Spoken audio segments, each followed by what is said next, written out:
Paz seja com todos. A Bíblia diz em Tiago 1:22: sejam praticantes da palavra e não apenas ouvintes, enganando-se a si mesmos. Hoje nós vamos estudar um pouquinho da história do rei Josias, pois logo que ele ouviu a lei de Deus, Josias se tornou um praticante da palavra e não apenas um ouvinte.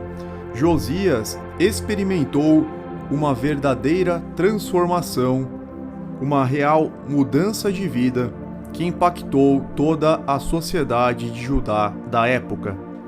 Façamos a leitura de alguns versos a partir de 2 Reis, capítulo 22. Neste relato, o livro da lei é descoberto durante a restauração do templo, e a sua leitura levou Josias a buscar o Senhor de todo o coração, de toda a sua alma e de todo o seu entendimento. Verso 1.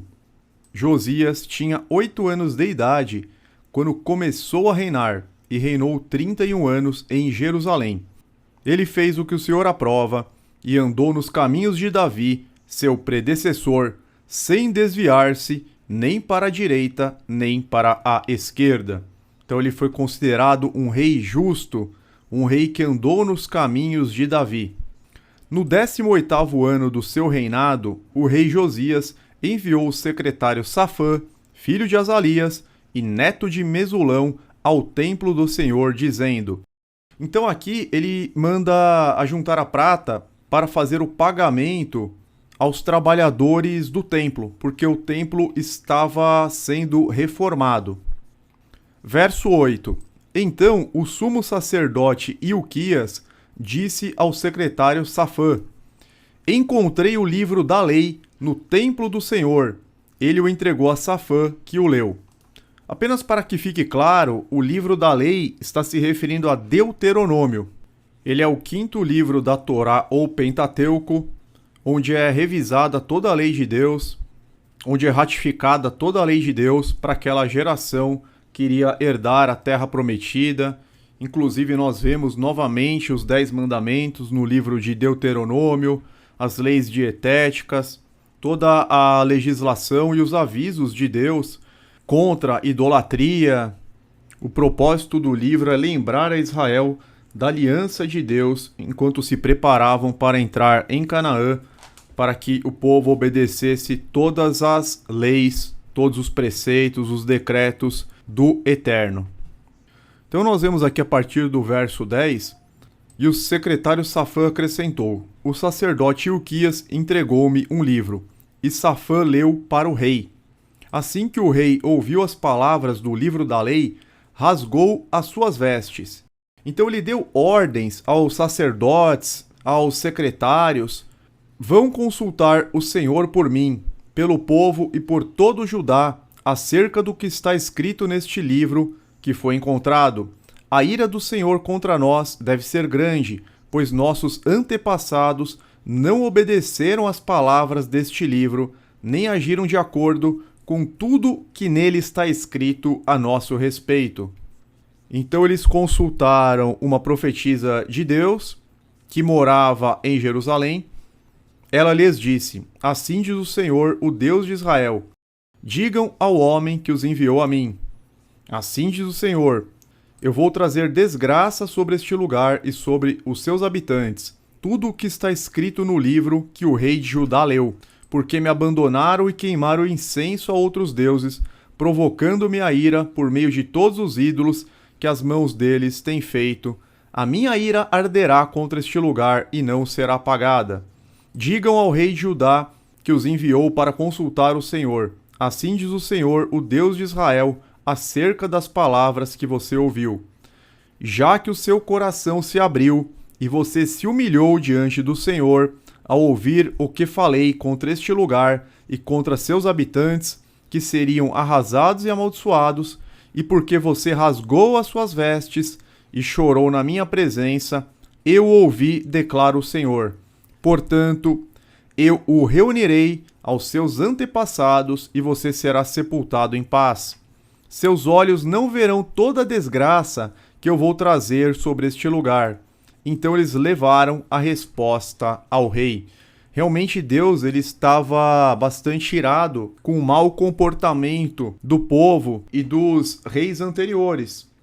Mas nós vemos que Josias, ele se humilhou diante de Deus, ele rasgou as suas vestes num sinal de profunda tristeza, se apresentou com o coração contrito, arrependido, e ele promoveu uma grande reforma que nós vemos no capítulo seguinte. No capítulo 23, eu vou ler apenas alguns versos.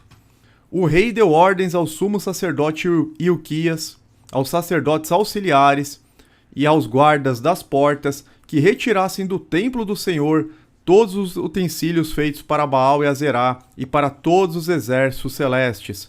Ele os queimou fora de Jerusalém, nos campos do vale de Cedron, e levou as cinzas para Betel. E eliminou os sacerdotes pagãos nomeados pelo rei de Judá, para queimar incenso nos altares idólatras das cidades de Judá e dos arredores de Jerusalém, aqueles que queimavam incenso a Baal, ao sol, à lua, às constelações e a todos os exércitos celestes. Também mandou levar o poste sagrado do templo do Senhor para o vale de Cedron, fora de Jerusalém, para ser queimado e reduzido a cinzas, que foram espalhadas sobre os túmulos de um cemitério público. Também derrubou as acomodações dos prostitutos cultuais que ficavam no templo do Senhor, onde as mulheres teciam para Azerá. Nós vemos que ele fez uma grande reforma. Também profanou Tofete, que ficava no vale de Ben-Rinom, de modo que ninguém mais pudesse usá-lo para queimar seu filho ou filha em sacrifício a Moloque. Até o altar de Betel, o altar idólatra edificado por Jeroboão, filho de Nebate, que levou Israel a pecar, até aquele altar e seu santuário ele os demoliu, queimou o santuário e reduziu a pó, queimando também o poste sagrado. Então ele ampliou a reforma religiosa até o Reino do Norte, até Samaria. Ou seja, nós vemos que a palavra de Deus penetrou fundo em seu coração. Nós também devemos ser transformados, devemos ser praticantes da palavra e não meros ouvintes, enganando-nos a nós mesmos. Em seus dias, a escritura inspirada ainda estava em processo de revelação e as cópias eram raras. A providência maravilhosa de Deus levou à descoberta de uma porção da escritura que tinha sido escondida em algum lugar do templo. Josias a ouviu apenas uma vez e isso imediatamente o transformou. Ele sofreu aquela metanoia, aquela mudança de vida. Ele foi totalmente transformado depois que ele ouviu a palavra do Senhor, porque a palavra do Senhor, ela é mais penetrante do que espada afiada de 2 gumes. É esse o efeito que a palavra deve ter em nós. É este o efeito que a palavra deve ter em nossas vidas. Uma mudança radical, uma mudança da água para o vinho, na prática. A maioria de nós tem muitas cópias de toda a Bíblia, que podem ser consultadas facilmente. Tragicamente, muitos lares têm Bíblias que estão escondidas à plena vista, pois nunca são lidas.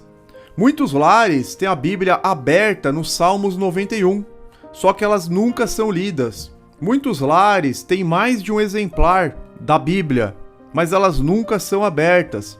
As pessoas não leem, não fazem cultos no lar, não reúnem a família para estudar a palavra, ou seja, elas não sofrem a necessária transformação. E algumas pessoas leem a Bíblia regularmente, mas não são afetadas por sua mensagem. Elas permanecem frias e impassíveis diante da palavra poderosa do Eterno. Nós devemos reconhecer o maravilhoso privilégio que é termos fácil acesso à Escritura e nos lembrar que grandes privilégios correspondem a grandes responsabilidades. Portanto, fica a pergunta, meus irmãos: como podemos nos preparar para a leitura ou a pregação da Bíblia, tendo em vista a obediência imediata? Josias teve o conhecimento da palavra e se tornou um sábio perante o Senhor. Façamos a leitura de Provérbios 8, dos versos 12 ao 16. Eu, a sabedoria, moro com a prudência, e tenho o conhecimento que vem do bom senso. Temer ao Senhor é odiar o mal. Odeio o orgulho e a arrogância, o mau comportamento e o falar perverso. Meu é o conselho sensato, a mim pertencem o entendimento e o poder. Por meu intermédio os reis governam e as autoridades exercem a justiça. E também por meu intermédio governam os nobres, todos os juízes da terra. Estendendo ao verso 17, amo os que me amam, e quem me procura me encontra. Portanto, meus irmãos, nós devemos ser transformados, forjados, moldados pela palavra de Deus, buscar a sabedoria que vem do alto e não desperdiçar a oportunidade e o privilégio que temos de estarmos sempre em contato com a palavra de Deus. Por hoje é só. Fiquem todos na paz e na proteção do Criador dos céus e da terra, em nome do Senhor Jesus, nosso Mestre, Rei e Salvador. Amém.